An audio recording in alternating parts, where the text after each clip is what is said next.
श्री शिवाय नमस्तुभ्यम। हर हर महादेव।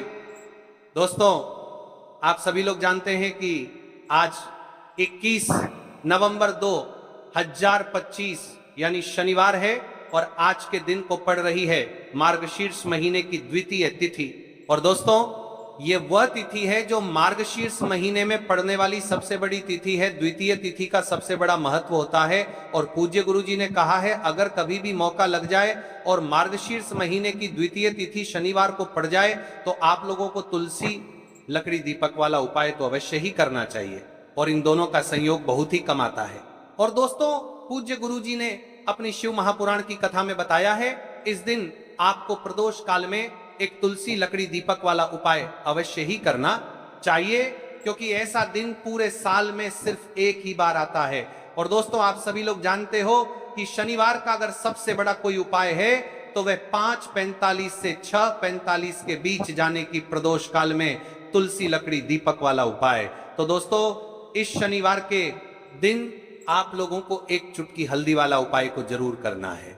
बहुत सारे लोग होंगे जिन लोगों ने इस उपाय को ना किया हो, मतलब पूरा साल निकल गया और उन्होंने किसी भी दिन प्रदोष काल में एक चुटकी हल्दी वाला उपाय को ना किया हो। पर दोस्तों, आपके पास एक आखिरी मौका बचा हुआ है जो कि 21 नवंबर के दिन है।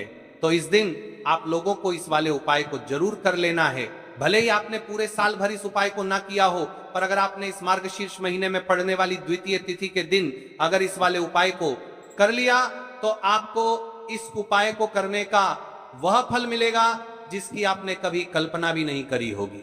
इसीलिए आप लोग इस वाले उपाय को एक बार जरूर कर लेना, ताकि आप लोगों के हाथ से यह मौका ना जा सके और आपको इस उपाय को करने का फल मिल सके।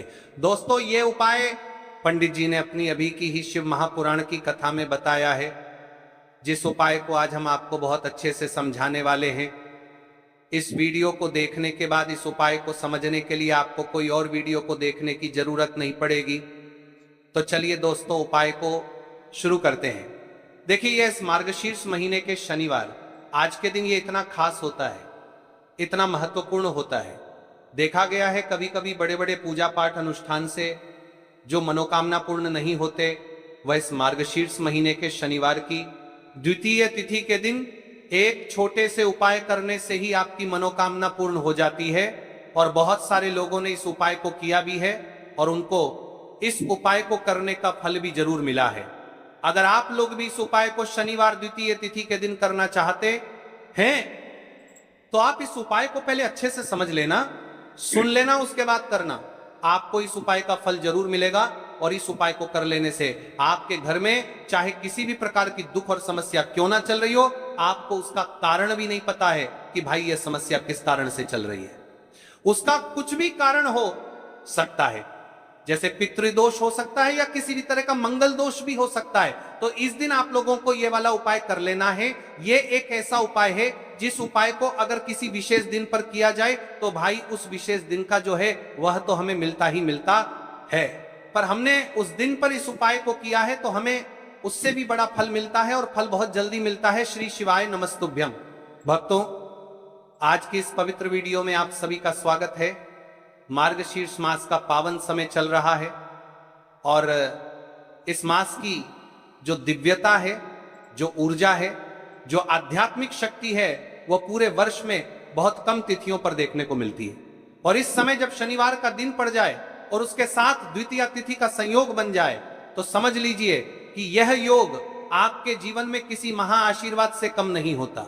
भक्तों, यदि आपके जीवन में कष्ट हैं, रुकावटें हैं, बार बार बनते काम बिगड़ जाते हैं, लक्ष्मी का ठहराव नहीं है, घर में अनावश्यक तनाव, क्लेश, चिंता, आर्थिक परेशानी, बीमारी, बदकिस्मती, कोई न कोई दुख बने हुए हैं, तो यह तिथि आपके लिए ही बनी है। और इस दिन किया जाने वाला तुलसी की लकड़ी वाले दीपक का यह एकमात्र उपाय आपके जीवन की दिशा बदल सकता है। यह उपाय इतना शक्तिशाली है कि कहते हैं जिसने मार्गशीर्ष के शनिवार और द्वितीया के दिन इसे पूरी निष्ठा से किया, उसके जीवन में सुख, संपत्ति, धन धान्य और शांति अपने आप प्रवेश कर जाती है। आज की इस पूरी वीडियो में मैं आपको इस उपाय का महत्व, इस उपाय के गहरे आध्यात्मिक लाभ ये उपाय शनिवार द्वितीया पर ही क्यों करना चाहिए? तुलसी की लकड़ी का आध्यात्मिक रहस्य कौन कर सकता है? किसे विशेष लाभ मिलेगा? किस समय करना श्रेष्ठ रहेगा? किन दो राशियों पर इसका सबसे बड़ा प्रभाव पड़ेगा? किन बातों को भूलकर भी नहीं करना है, ताकि जब आप उस उपाय को करें तो वह एक 100% फलदायी हो। मार्गशीर्ष मास को देवताओं का प्रिय मास माना गया है।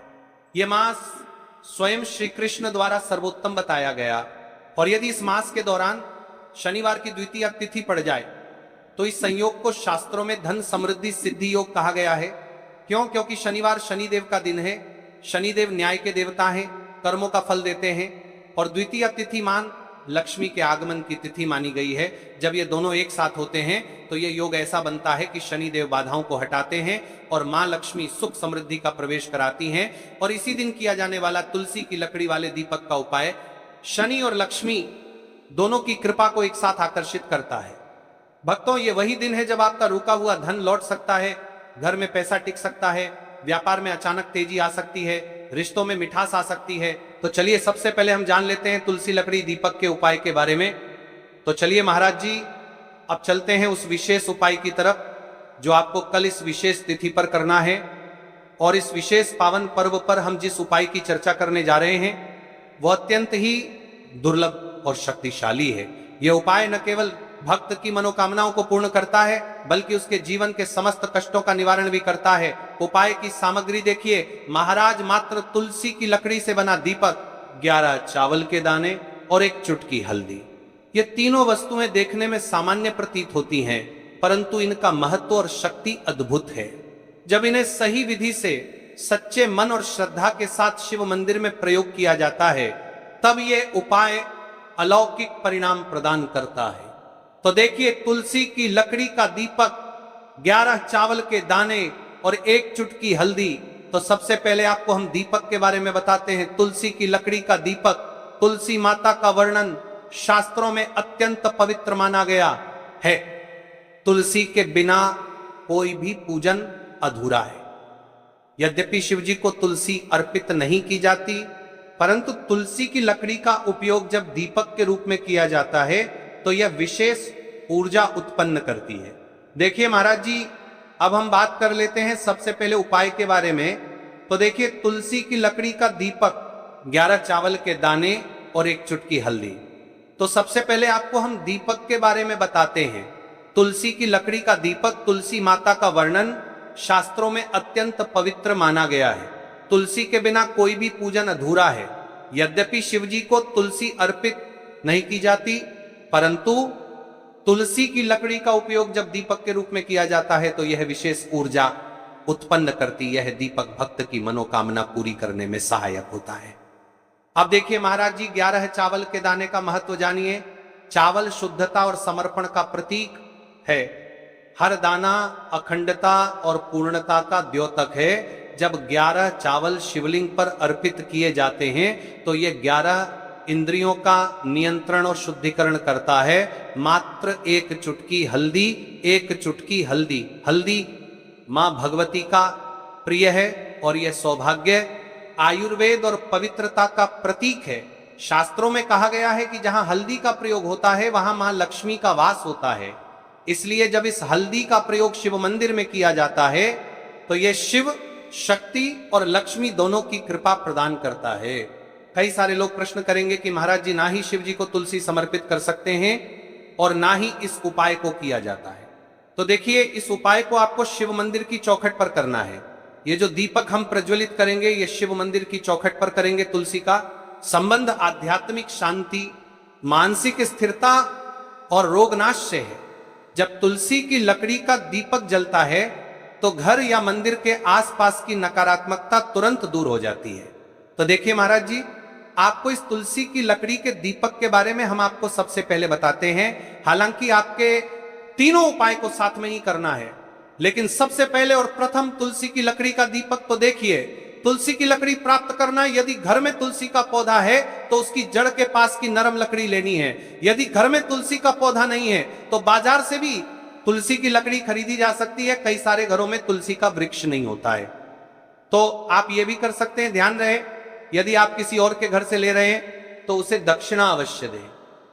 बिना दक्षिणा के तुलसी लेना अशुभ माना जाता है। लकड़ी को तैयार करना, तुलसी की लकड़ी को छोटे टुकड़े में काटकर उसकी बत्ती बनानी है, उस बत्ती पर कपास रुई लपेटना है ताकि वह दीपक में ठीक से जल सके।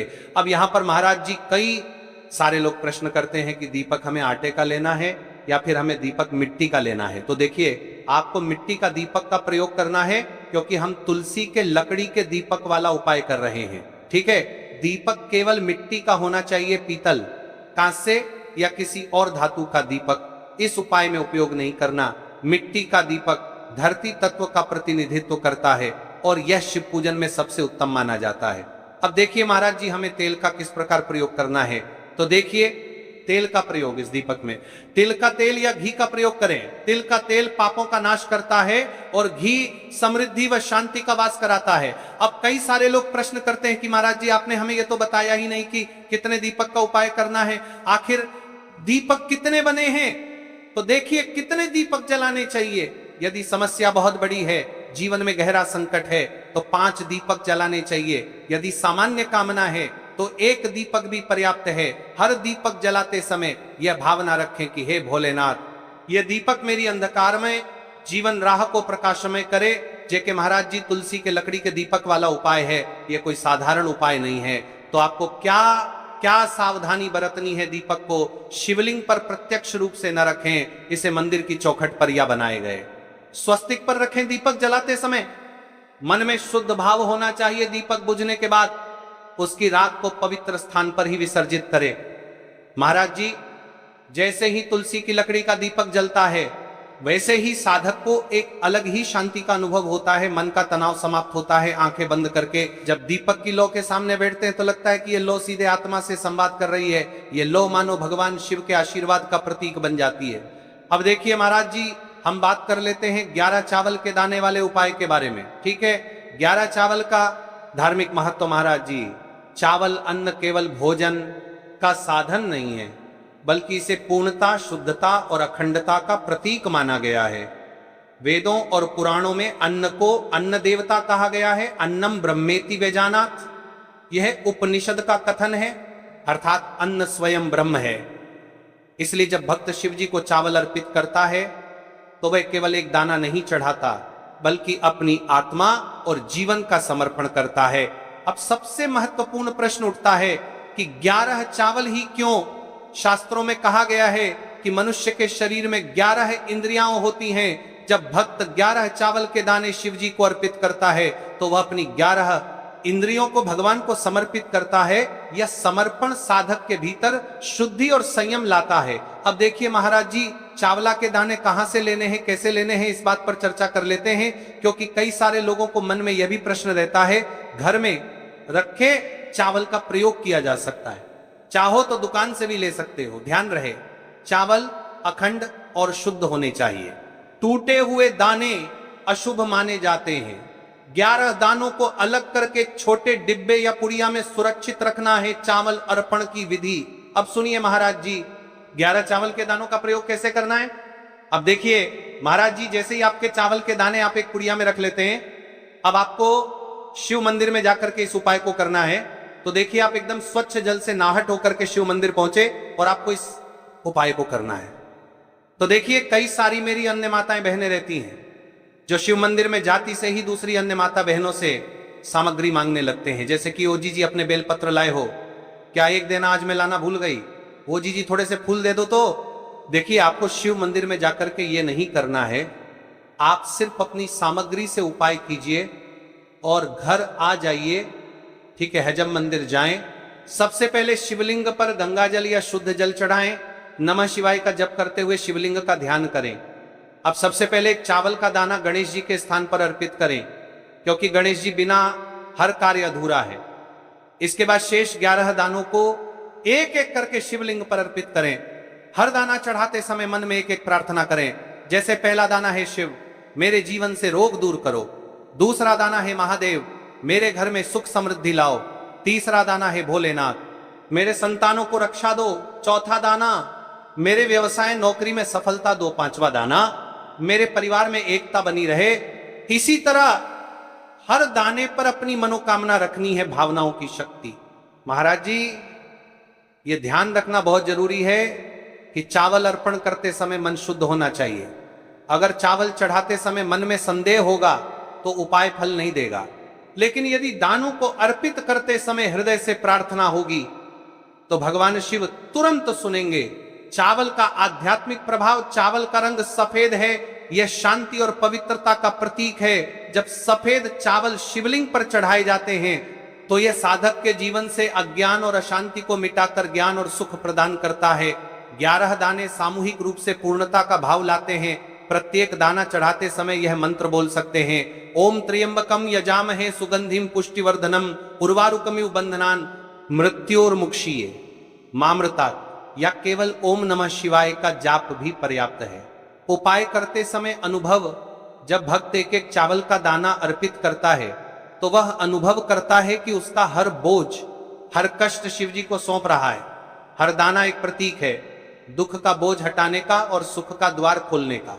अब देखिए महाराज जी, हम बात कर लेते हैं चुटकी है हल्दी के बारे में, यानी एक चुटकी हल्दी के उपाय के बारे में। तो देखिए हल्दी का धार्मिक महत्व महाराज जी, हल्दी केवल रसोई की सामग्री नहीं है, यह भारतीय संस्कृति, आयुर्वेद और अध्यात्म तीनों का अभिन्न अंग है। हल्दी को संस्कृत में हरिद्रा कहा गया है। हरिद्रा शब्द का अर्थ है जो हर ले, रोग और अशुभता को दूर कर दे। शास्त्रों और पुराणों में हल्दी को मां लक्ष्मी का स्वरूप माना गया है। जहां हल्दी होती है वहां समृद्धि, सौभाग्य और सकारात्मक ऊर्जा का वास होता है। शादी ब्याह जैसे मंगल कार्यों में हल्दी का प्रयोग इसी कारण होता है। हल्दी को सर्वरोगनाशिनी कहा जाता है। यह शरीर की प्रतिरोधक क्षमता बढ़ाती है, मन को शुद्ध और शांत करती है और रोग शोक को दूर करती है। आध्यात्मिक दृष्टि से हल्दी साधक के आभा मंडल को स्वर्णिम प्रकाश से भर देती है, और जब कोई व्यक्ति इस हल्दी वाले उपाय को करता है तो उसके जीवन से परेशानियां भी समाप्त होती हैं और मनोकामना भी पूर्ण होती है। जो मनोकामना बड़े बड़े पूजा पाठ में अनुष्ठान से पूर्ण नहीं होती, वह मंत्र इन उपायों से पूर्ण हो जाती है। क्यों? केवल एक चुटकी हल्दी। अब प्रश्न उठता है, केवल एक चुटकी ही क्यों? एक चुटकी का अर्थ है संकल्प और विश्वास। उपाय में परिमाण नहीं बल्कि भावना देखी जाती है। छोटी सी मात्रा में भी हल्दी अपार शक्ति प्रदान करती है यदि उसे श्रद्धा से अर्पित किया जाए। उपाय का श्रेष्ठ समय, शास्त्रों में प्रत्येक उपाय का समय विशेष महत्व रखता है। इस दीपक और हल्दी चावल के उपाय को करने के 2 मुख्य समय बताए गए हैं। देखिए महाराज जी, अब बात कर लेते हैं इन उपायों को आपको एक साथ में करना है, और हाँ, इन उपायों को आपको किस समय करना है, सुबह के समय करना है या प्रदोष काल के समय करना है, या फिर आप हमसे ही प्रश्न करना चाहते हैं कि महाराज